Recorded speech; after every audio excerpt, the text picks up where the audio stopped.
le sais parce que tu nous as dit que là, où deux ou plusieurs se réunissent en ton nom, tu te tiens au milieu d'eux. Et nous ne sommes plus que deux ce soir. Et nous sommes réunis en ton nom. Alors je sais que tu es là. Je sais que tu es là parce que dans cette église repose le sacrement de ton corps et de ton sang dans l'Eucharistie. Tu as dit ceci est mon corps. Tu as dit ceci est mon sang. Alors je sais que tu es là. Je sais que tu es là parce que le siège, j'habite, j'établis mon trône au milieu de la louange de mon cœur. Et nous t'avons loué ce soir. Alors je sais que tu es là.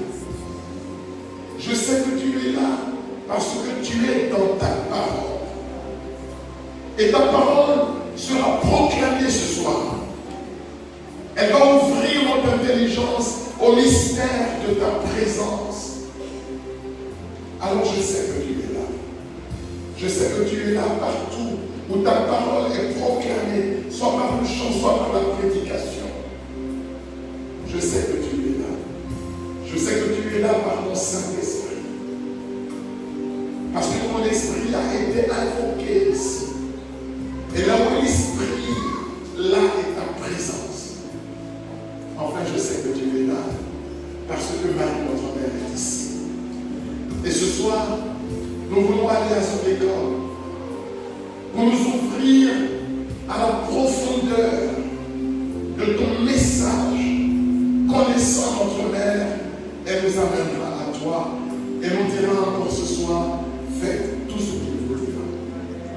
Seigneur, que nos cœurs soient disposés pour accueillir ton message ce soir. Et nous voulons te donner nos acclamations.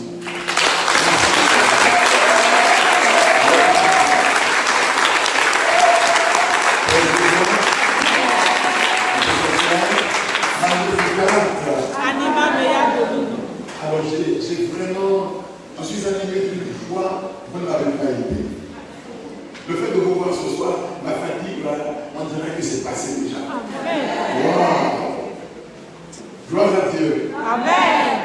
C'est la première fois que je viens ici et je suis heureux d'être ici. Vous savez pourquoi? Parce que vous êtes là, mais aussi parce que votre curé, c'est mon grand frère. Donc quand il m'a dit de venir dans sa paroisse, c'est avec joie que j'ai dit oui. Je m'excuse pour le retard parce que j'avais enregistré dans ma tête que c'était 20h. Je ne savais pas que c'était 19h. Gloire à Dieu. Amen. Alors l'exercice difficile que je vais faire, c'est le choix du thème.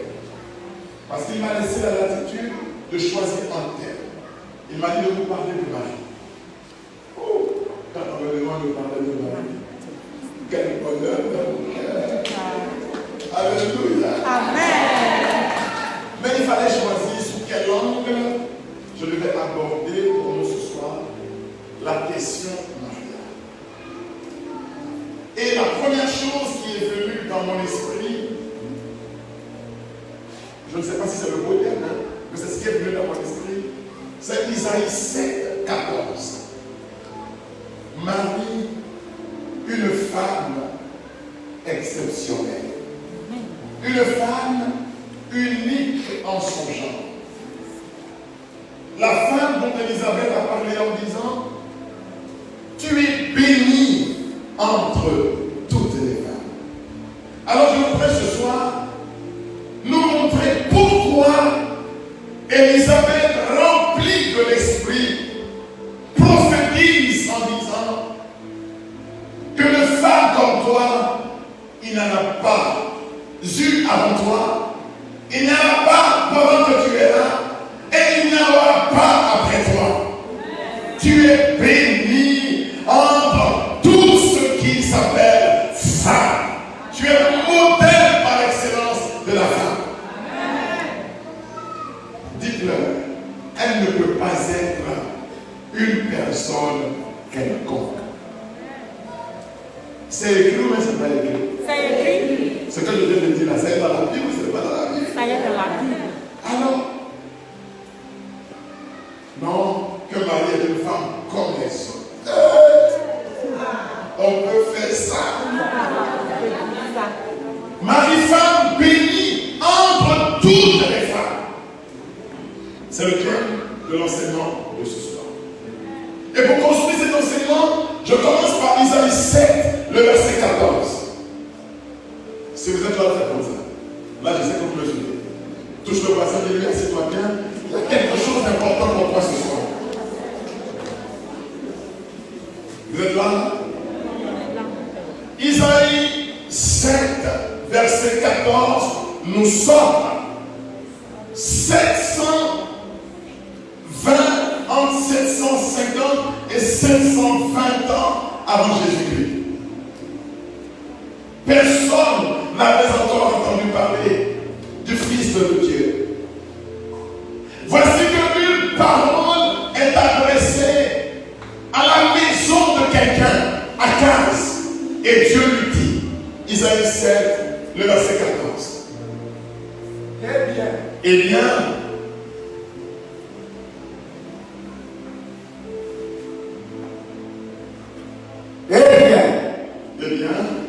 le Seigneur lui-même vous donnera un signe.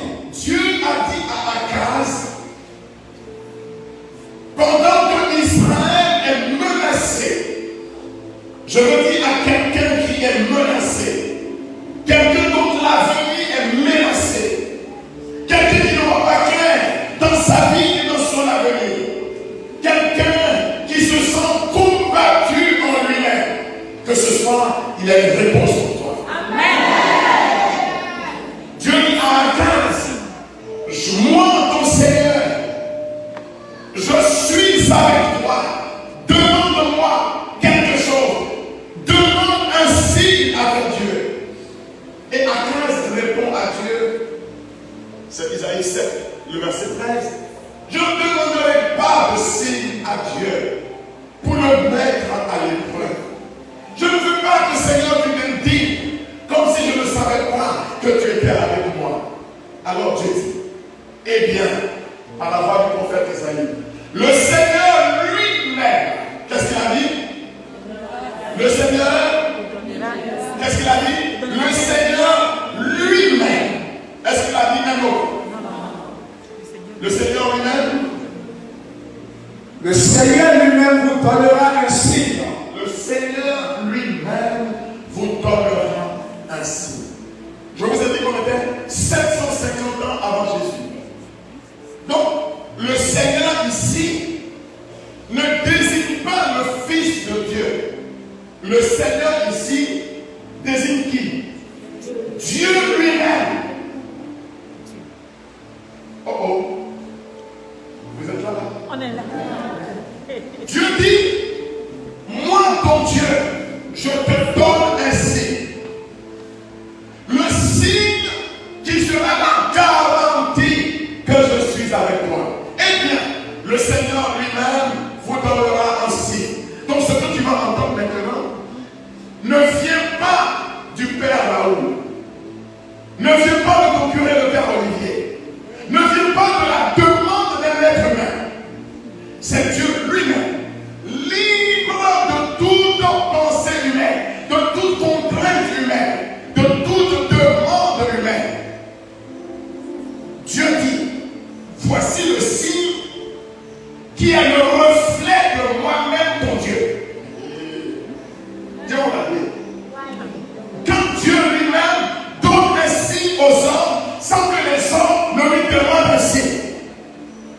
Quelqu'un me suit? Dis à ton voisin, assieds-toi bien, quelque chose.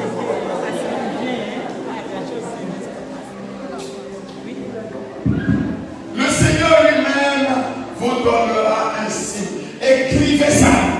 Le signe que Dieu donne lui-même. Je n'ai pas dit le signe qui est la réponse de la demande d'un homme à Dieu. Car quand un homme demande quelque chose à Dieu, Dieu peut lui donner un signe. N'est-ce pas? Mais quand un homme n'a pas demandé quelque chose à Dieu, et que Dieu lui-même est dans la scène, pensée des hommes. Donc, je me sens bien. Quel est le signe de Dieu d'homme? Quel est le signe qui révèle Dieu lui-même? Car un signe n'est pas le signifié, mais le signe vous amène au signifié. Le signe va révéler celui qui manifeste le signe. Donc on amène la restauration. Je veux que tu entends ça et que tu répètes cela.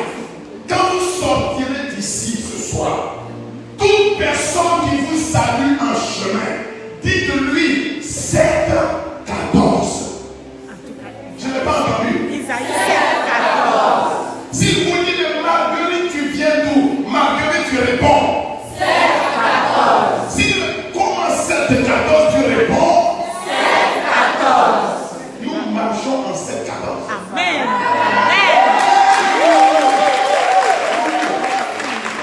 Le Seigneur lui-même vous donnera un signe. Ce signe, c'est ce que Dieu lui-même donne aux hommes. Écrivez ça. Dieu lui-même. Le Seigneur lui-même. La Bible dit que le ciel passe, la terre passera. Mais la parole de Dieu, elle ne passera jamais. Et Paul dit à Timothée, toute parole de l'Écriture, même les virgules, ont un sens. Pourquoi Isaïe dit le Seigneur? Isaïe dit le Seigneur vous donnera ainsi. Non, il dit le Seigneur lui-même.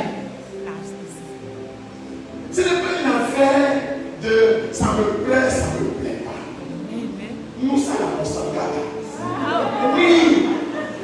Parce que là, c'est le Seigneur lui-même. Amen. Ce n'est pas ton titre. Ce n'est pas ton niveau d'études. Ce n'est pas ton diplôme. Ce n'est pas ta position sociale. Là, c'est le Seigneur lui-même. Amen. Oh oh. On est là. Le Seigneur lui-même. Le Seigneur lui-même. Vous donnera ici. Hey! Dis hey! Hey! Le Seigneur lui-même vous donnera un signe. C'est quoi le signe que Dieu lui-même donne aux hommes? Qui n'est pas un signe qui vient des hommes, mais qui vient du ciel. Qu'est-ce qu'il dit? La jeune femme. Oh! Qu'est-ce qu'il a dit là? La jeune jeune femme. femme. Laquelle? La jeune Non, laissez-moi passer avec une démarche de fierté. Amen. La jeune femme. Que la Bible dit la jeune femme, qu'est-ce que ça veut dire? Quel est le mot exact en hébreu? Ce n'est pas que tu n'es pas âgé. La jeune femme, ça veut dire celle qui ne connaît pas d'homme. Tu n'es pas d'homme. Et une femme qui ne connaît pas d'homme, ça s'appelle comment? Vierge. Le signe de Dieu s'appelle la Vierge. Or, dans Luc 1, à partir du verset 26, quand l'ange lui a dit, tu seras enceinte et que tu ne mets pas au monde, qu'est-ce qu'elle a dit? Mais comment cela se fera-t-il? Puisque je suis la jeune femme. Puisque je suis la jeune femme. On parle d'elle 750 ans avant sa venue. Qui dit mieux? Qui dit mieux? Est-ce qu'il y a quelqu'un de sa catégorie? Elle est prophétisée 750 ans avant sa venue. Le signe de Dieu, c'est la jeune femme. C'est-à-dire celle qui ne connaît point d'homme. Celle qui s'appelle la Vierge. Un bisou pour la femme qui est là. La jeune femme. Il y a ton enfant, ce n'est pas vous. Mais vous savez de quelle vierge il s'agit? Isaïe dit quoi? La jeune femme. La jeune femme. La vierge. C'est-à-dire celle qui ne connaît point d'homme. Exactement les paroles qu'elle a prononcées 750 ans après. La vierge sera enceinte. Elle concevra. Le signe de Dieu, c'est une vierge qui porte un fruit béni dans son sein. Tu es béni entre toutes les femmes et béni est le fruit de ton sein. Ton amen n'est pas venu jusqu'à moi.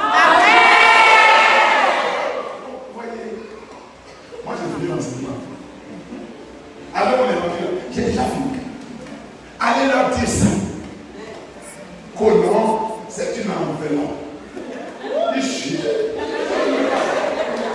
Le Seigneur lui-même vous donne un signe et vous osez dire, critiquer ce qui vous a déjà dépassé. Ce qui vous a déjà dépassé, vous voulez critiquer. Jamais. Mais attendez, c'est pas interprété. Il faut demander. On n'est pas à demander. Moi, je ne sais pas. Parce que moi, ça me suffit. Nous sommes 750 ans avant. Le Seigneur lui-même, quand Dieu lui-même se lève, il vous donnera un signe. Le signe que Dieu lui-même donne, c'est que la Vierge concevra et elle mettra au monde un fils.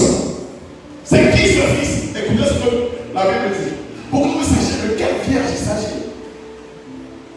Elle l'appellera. Parce qu'il y a la vierge, je dis la vierge. Enfin, ça ne passe pas. Non, parce que ici, pour qu'on n'ait pas de doute qu'il s'agit de la jeune femme auprès de qui Dieu a dépêché un ange supérieur, ce qu'on appelle un archange, dont le nom est Gabriel, et qui est venu auprès d'elle avec la révérence du Nazareth. Il lui a dit, réjouis-toi. C'est la parole du prophète Sophonie. En Sophonie 3:17. Dieu dit, fille de Sion, réjouis-toi. Ce sont les paroles que l'ange a utilisées. Et l'ange lui a dit, le Seigneur est avec toi. C'est-à-dire, le Seigneur n'est jamais sans toi. Jamais sans toi, mais toujours avec toi. Est-ce que le Seigneur peut être avec Mamie Ouattara? Jamais. Aïe. Dis aïe. Mais dans la Bible, il y a des pages qui manquent de toi. Le Seigneur est avec toi. Qui est cette femme?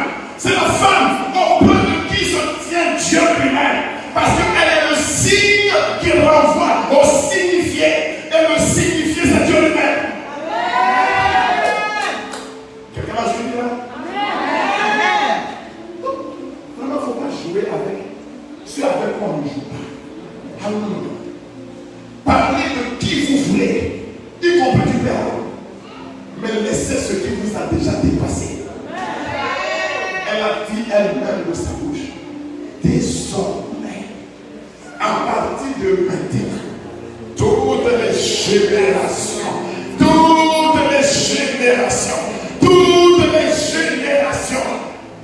ceux qui parlent, ils sont dans une génération, ils ne sont pas dans une génération. Alors s'ils sont concernés par la parole de Dieu, elle a dit, toutes les générations, quand il s'agit de moi, il doit faire la révérence. Il me dit, bien que le Dieu. Je n'ai pas entendu ton acclamation.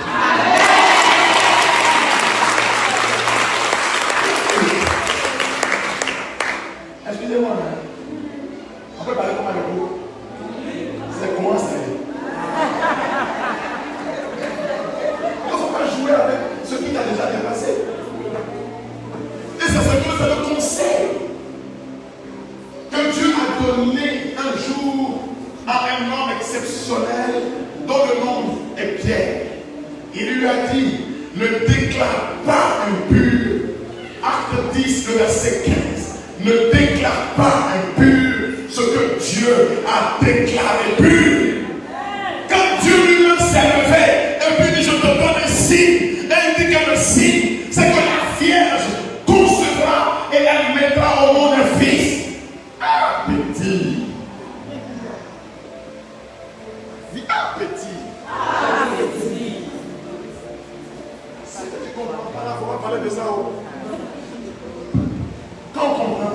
lentement. On ne s'agite pas.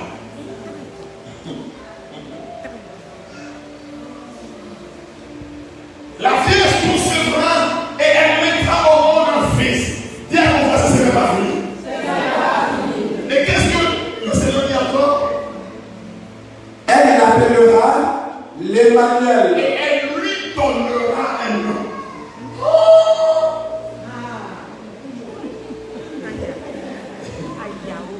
Pour donner un nom dans la Bible,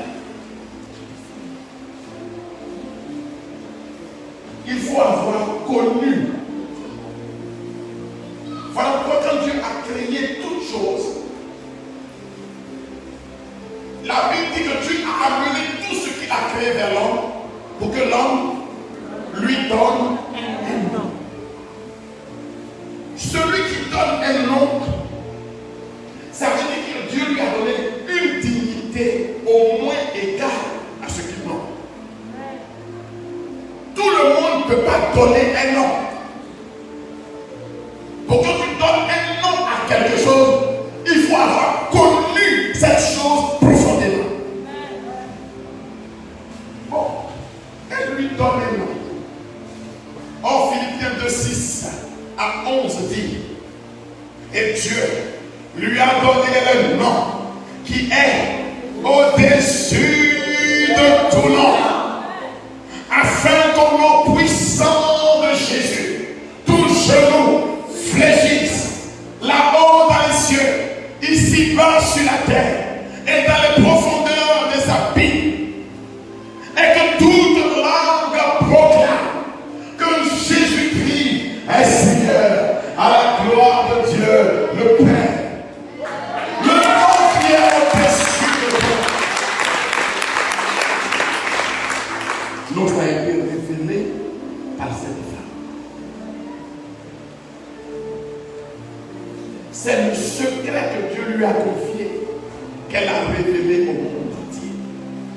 Et tu te permets d'utiliser ce nom à tue-tête, à tort et à travers.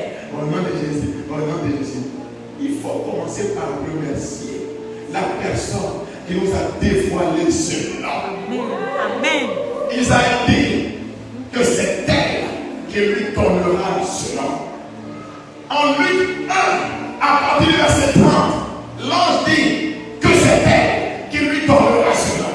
Et tu lui donneras le nom de Jésus. Il sera grand et il sera appelé fils du Très-Haut.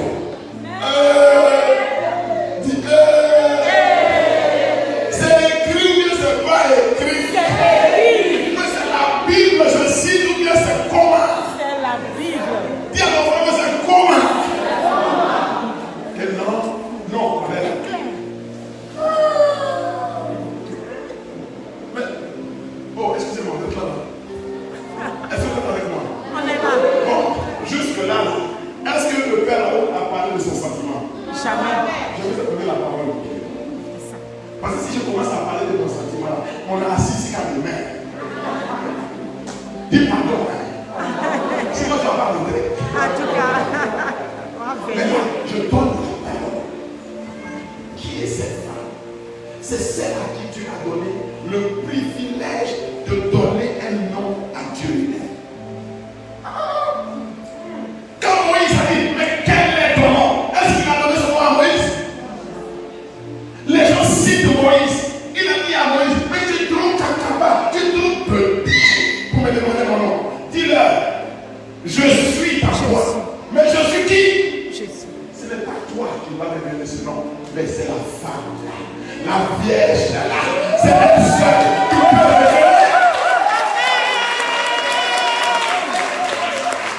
Et vous avez ici Moïse. Et puis il critique la femme. Moïse a connu Dieu de loin. C'était un buisson. Il ne pouvait même pas s'avancer. On lui a dit retire les sandales de tes pieds. Mais elle n'a pas besoin de s'avancer. C'est le ciel qui vient la trouver à moi.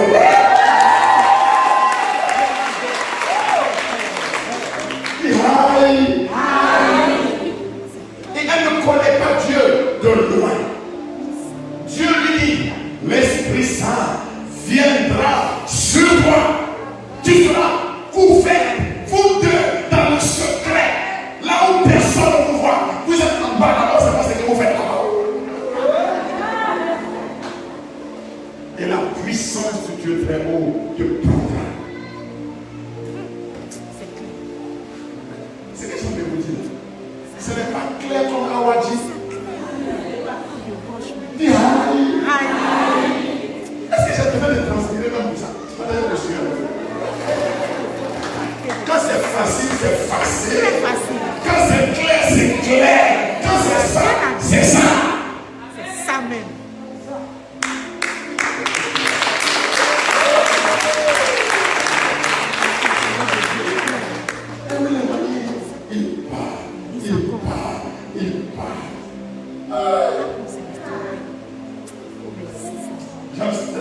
On peut faire ça.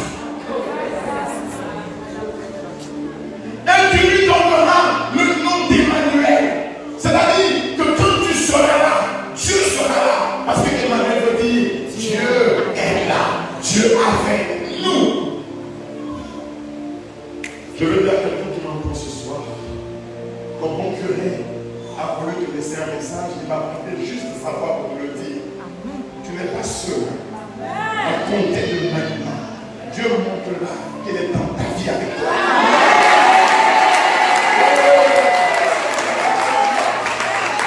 Les gens qui t'ont malmené à gauche, qui t'ont malmené à droite, qui se sont opposés à toi, qui ont réclamé quelque chose de toi, à compter de maintenant, il mettra tes ennemis sous tes pieds. Je serai avec toi. Et il dit tous les jours, jusqu'à la fin, je le serai avec toi. Amen. Et tu lui donneras le nom d'Emmanuel. Continue. C'est-à-dire, Dieu avec nous. Quelqu'un l'a suivi? Et la suite du verset écrit qui est Emmanuel. Si nous sommes d'accord que l'Emmanuel, c'est Jésus-Christ, par voie de conséquence, en toute rigueur logique, aristotélicienne, allez, tiens,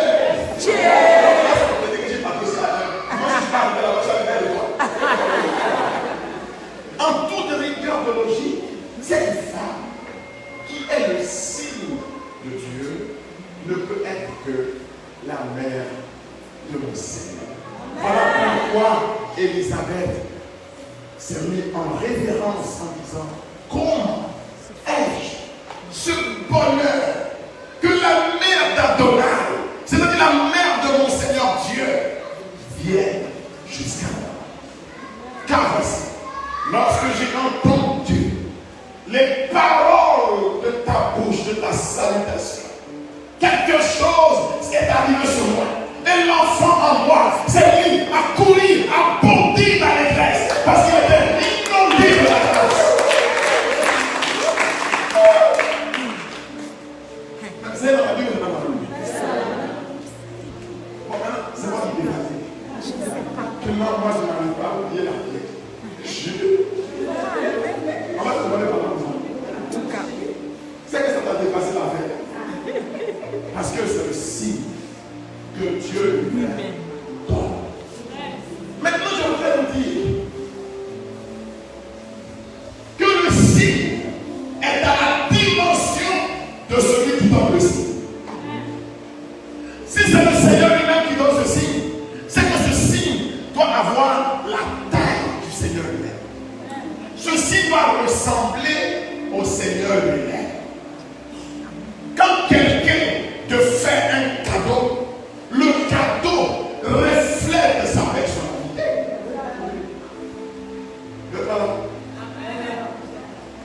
Je voudrais maintenant que tu vois la taille de ceci. Pourquoi Marie est une femme exceptionnelle? Pourquoi elle est bénie entre toutes les femmes? Pourquoi elle n'est pas une femme comme les autres femmes? Je refuse. Dis je refuse. Où elle est comme les autres femmes? C'est quoi ça?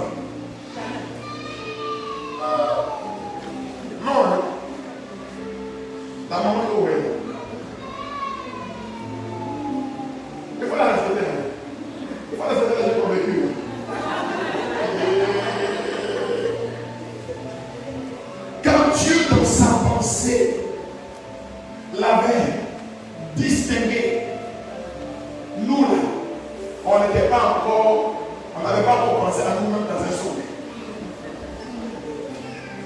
sommes pas dans la même catégorie.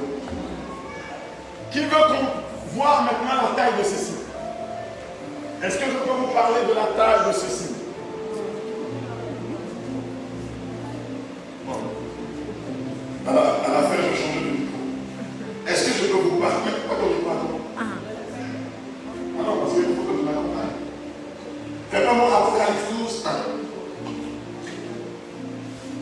Quand Dieu donne un signe, le signe que Dieu donne ne peut pas être n'importe quoi. Car le signe de Dieu devient l'instrument par lequel Dieu révèle son salut. Quelqu'un l'a suivi? Et voici les signes qui accompagneront ceux qui seront sauvés. Marc 16, à partir du verset 15. Les signes dans la parole de Dieu sont les instruments qui attestent de la puissance de Dieu et de son œuvre de rédemption dans la vie des hommes. Ce n'est pas une décoration ici. Alors je voudrais vous inviter à regarder ce signe de Dieu. Parce que beaucoup ne regardent pas ce signe de Dieu et c'est pour cela qu'ils ne comprennent pas ce que nous, catholiques, nous enseignons. Ils ne comprennent pas, hein? C'est quoi le signe? Apocalypse 12, à partir du verset 1. Un grand signe. Oh oh. Oh oh. Vous êtes là? On est là. Comment?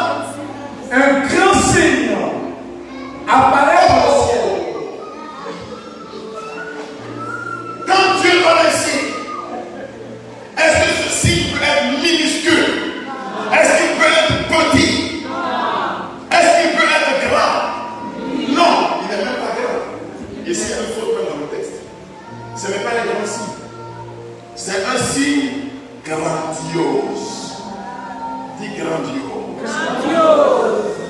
Voilà la vraie traduction. Parce que grand, c'est grand par rapport à quelque chose. Mais grandiose, ça veut dire ce qui dépasse toutes les unités de mesure. Marie n'est pas un grand signe. Marie est un signe grandiose. Quand elle rentre dans ta vie, parce qu'elle est grandiose, de grandes choses commencent pour toi maintenant.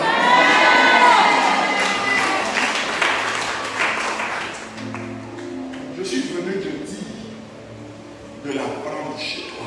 Amen. Et ce que nos prières n'ont pas pu faire pour toi, elle le fera pour toi. Marie, c'est le dernier recours. Quand tous les intercesseurs, les prieurs, les priants, je ne sais pas quoi, on fait pour eux, et puis c'est pas aller quelque part, mets-les en vacances. Attrape ton chapelet. Tu n'auras pas fini de le parcourir, que la porte s'ouvrira devant toi.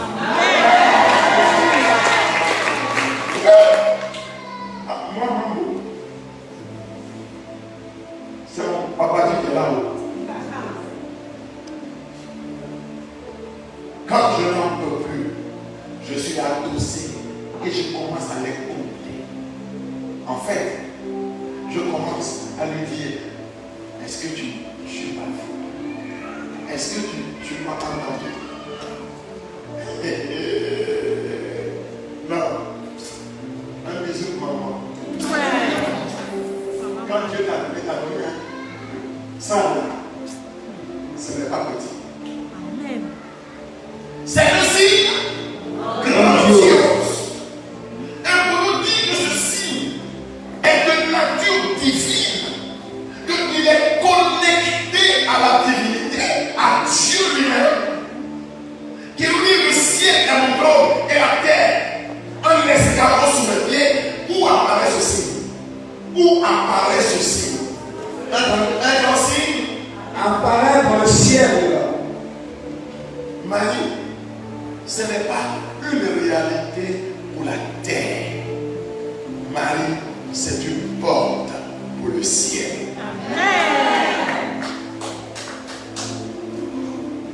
Vous n'avez pas entendu ça?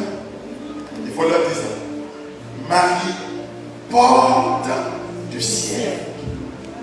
Dieu, pour entrer dans ce monde, a eu besoin d'un chemin. Il a eu besoin d'une porte. C'est Marie.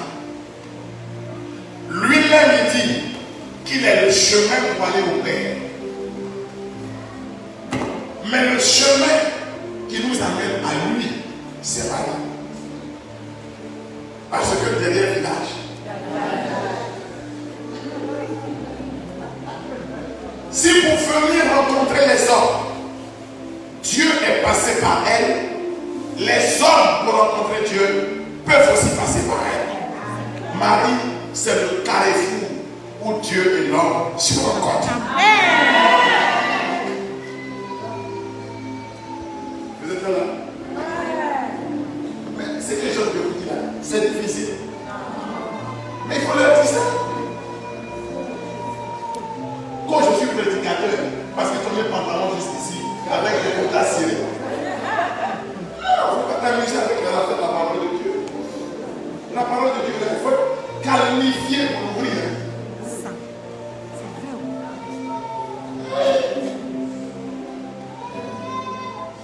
Marie, c'est un signe grandiose et qui est lié au Père lui-même. Elle apparaît dans le ciel.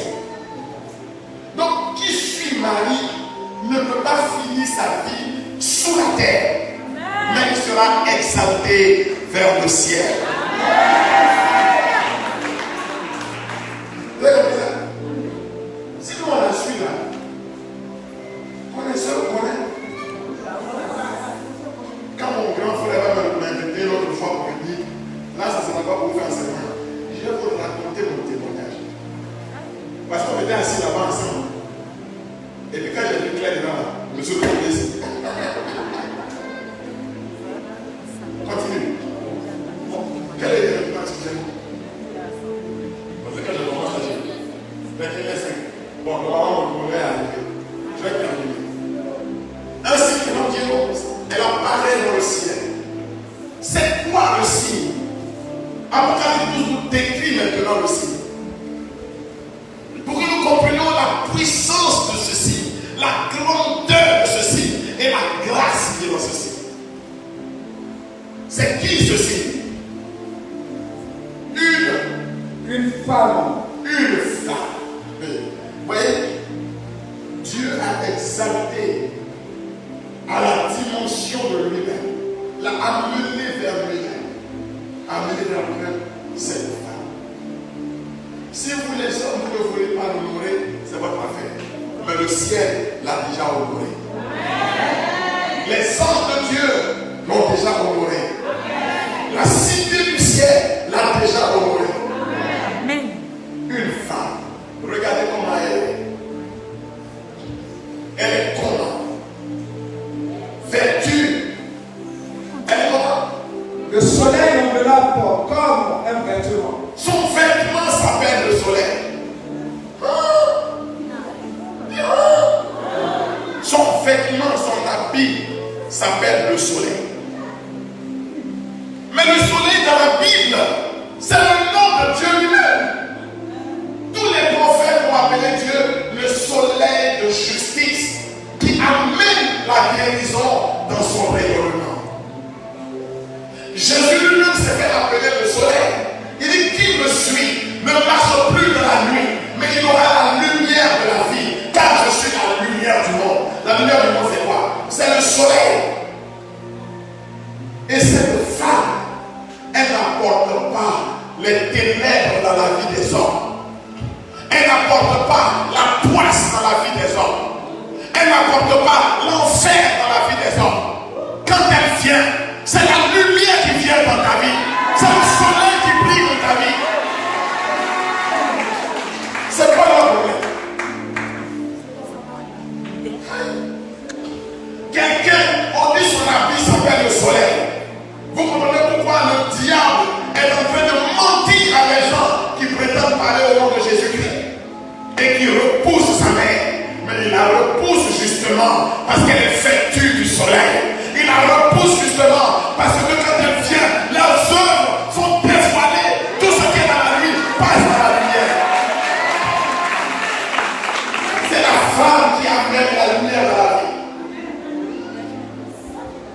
choses ne se passent pas bien pour toi, appelle Marie dans ta vie. Elle apportera la lumière dans ta vie.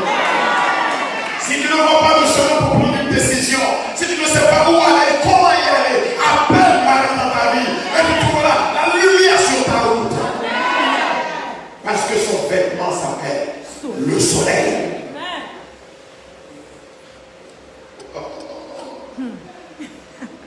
Je peux avancer un peu encore? Non, tu es trop timide. Je demande, je peux avancer un peu encore? Oui, mon père. Non, lui, mon père, ça ne peut pas. Dis mon père, avance. Non, c'est vraiment. On va me la pour cœur. On peut faire ça. Regarde comment je souffre.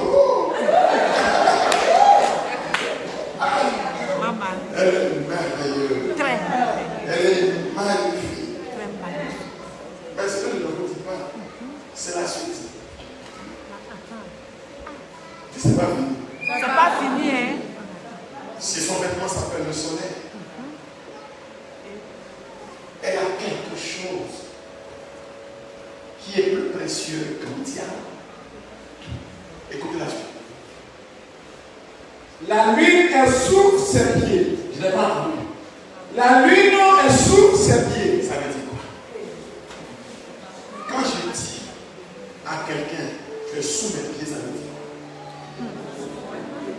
Ça veut dire, quand je suis là, tu n'as même pas de valeur. Mais pourquoi la lune est sous ses pieds? La lune, c'est quoi dans la Bible? La lune, c'est le symbole de la beauté parfaite. C'est la perfection. C'est ça la lune. Mais quand Marie est là, on ne voit même plus la beauté. On ne voit même plus ce qu'on appelait parfait. Parce que derrière parfait, il y a plus que parfait.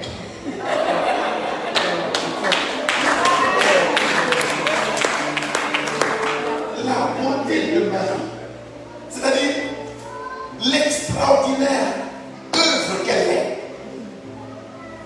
toute la richesse de la grâce qui est en elle. L'ange Gabriel lui a dit, tu es complet de grâce. Grâce charis en grec. Ça veut dire ce qui est une lumière parfaite, ce qui porte l'éclat. Marie n'a pas reçu une grâce, mais il est complet de grâce. C'est-à-dire que chez elle, la plus belle que elle avant le péché. Quand Marie est là, c'est-à-dire que tout ce qui t'attirait là, ça ne t'attire. Regardez tous ceux qui ont eu la chance de la voir. Quand ils parlent, ils disent que quand ils l'ont vu, ils voulaient mourir. Ça veut dire que quand tu l'as eu, plus rien ne compte.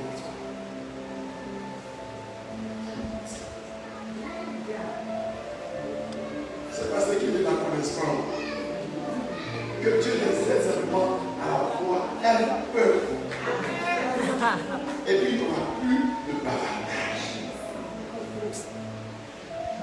Quelqu'un qui, lorsqu'elle est là, la lune même se cache, passe sous le pied.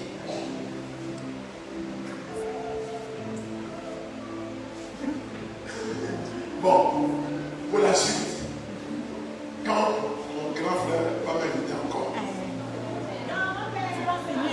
lisez la suite. On a vu ça plusieurs fois. Conclusion de mon enseignement. Qui est Marie? Marie est signe de Dieu et l'instrument par lequel Dieu nous a fait le don du salut qui s'appelle Jésus-Christ. Alors, si nous avons accueilli le salut, nous devons être reconnaissants à Dieu pour le moyen par lequel le salut est venu à nous. C'est le sens du très saint rosaire, c'est le sens du chapelet, c'est le sens de notre dévotion à Marie, c'est le sens de notre prière à Marie.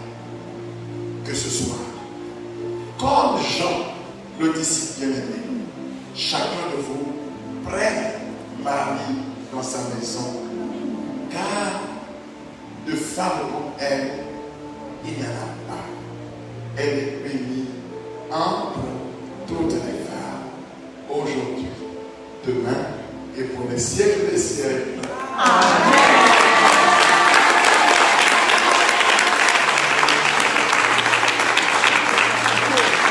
Alors, le comité va continuer avec la prière. Que Dieu vous bénisse. Amen. Et puis bon dimanche pour